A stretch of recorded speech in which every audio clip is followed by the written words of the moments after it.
Hello, this is Dan's show on the tube, and we're doing the NXT results for December 24th, 2024. This is going to be just a results video. I'm shooting it Christmas Day, and to be quite honest, I'm quite tired and really wore out from all the Christmas. From my family to yours, Merry Christmas and Happy New Year. Happy Hanukkah, Happy Kwanzaa, whatever you celebrate. I hope that it's great and you really enjoy it. The first match on NXT was Stephanie Vaquer fought Cora Jade, and Stephanie Vaquer won with a powerbomb into a neck breaker. I've never seen her do that move. Stephanie Vaquer, to me, is the future of WWE. Her, Julia, and Zarya are all going to really make waves in the company. And I can't wait to see it. I really like those three. Next up was one of the most unusual results of the year. Lexis King fought Charlie Dempsey in a Heritage Cup championship match. Lexis King is now the Heritage Cup champion due to a disqualification. In the fourth round, Lexis was knocked down, and so was Charlie Dempsey, and William Regal handed him the brass knucks, and he refused to take the knucks from Regal. He said he wasn't going to do it that way. Well, Regal hauled off and punched Lexis King and knocked him down. When he knocked Lexis King down, Lexis lost the brass knucks. The knucks slid across the ring, and Charlie Dempsey picked them up. And when the referee looked, he saw the knucks in Charlie Dempsey's hand and Lexis King on the ground, so he disqualified Charlie Dempsey. And a disqualification is an allowance of a transfer of the Heritage Cup. So Lexis King is now your Heritage Cup champion. Next up, the Unholy Union faced Fatal Influence. While that match was going on, Katana Chance and Caden Carter came out, as well as Shotzi came out with her group of girls, and Gigi Dolan ended up getting up on the ropes and pushing JC Jane down, and that allowed the Unholy Union to hit their powerbomb reverse DDT finish, Gory Bomb, I'm sorry. It was a Gory Bomb into a DDT finish that they used, and they won the match. I love that finish. I'm not the biggest Unholy Union fan, but I like them over Fatal Influence. I like pretty well just about anybody over Fatal Influence. Jasmine Nix is pretty close to Ren St. Clair as far as the two worst females on the entire NXT roster. Jasmine Nix has never done anything to impress me. JC Jane is probably one of the longest tenured on the roster, and I think she's still nowhere near ready for the main roster. Fallon Henley, I think, has slowly become the leader of that group, and I think that sometime next year she could be main roster ready, possibly. She's the most ready of the group.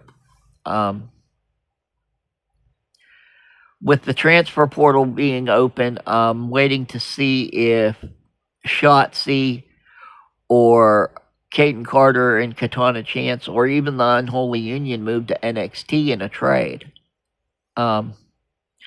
That'd be interesting, and it'd be good for all involved. Next up, Ashante the Adonis fought Dion Lennox. During the match, Dion Lennox hit a move and was ready to win. He was a little bit too close to the ropes, though, and Nikita Lyons put Ashante the Adonis' leg on the rope to break up the pinfall. Shortly after that, Ashante the Adonis won with a reverse roll-up. Lennox had hit a roll-up, and Ashante countered it into his own roll-up for the pinfall. Your main event for NXT This week was a fatal four-way for the number one contenders for the NXT tag team titles. It was the D'Angelo family versus Hank and Tank versus the No Quarter Catch crew versus OTM. Hank and Tank come out in a shopping cart. Currently, they are the Reality of Wrestling Tag Team Champions. So Booker T's got some faith in these guys. I think they're a little bit too excitable, too catchy, too giddy, too happy to be there. For my taste, I don't really care for the team. The D'Angelo family is probably my favorite act in all of NXT, other than maybe Trick. I really love what they do. Late in the match, Santa Claus attacked Tony D'Angelo and hit him with a lifting DDT. It was revealed that Santa was Ridge Holland. My opinion on Ridge Holland is simply this. I absolutely cannot stand him. He's dangerous. He's not great in the ring. He's not great on the mic. I will never forgive him for what he did to Big E. Big E broke his neck due to a Ridge Holland backdrop.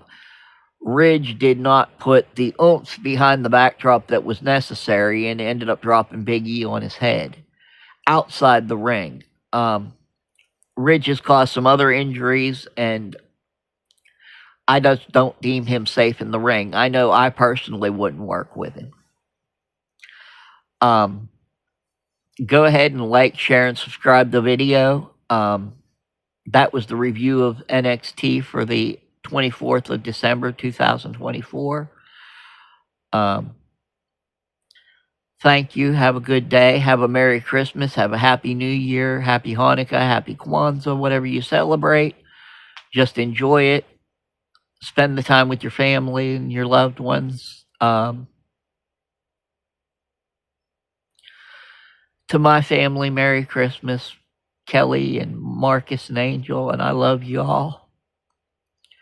I feel like I'm the luckiest man alive to have my family.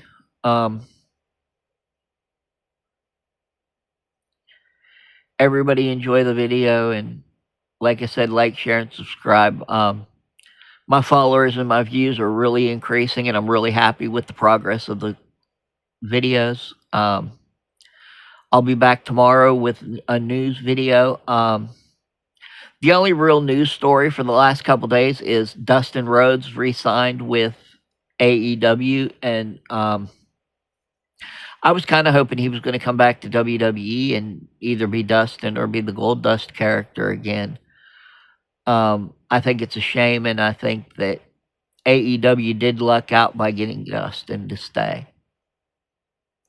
Thanks. Have a great day. Enjoy the video.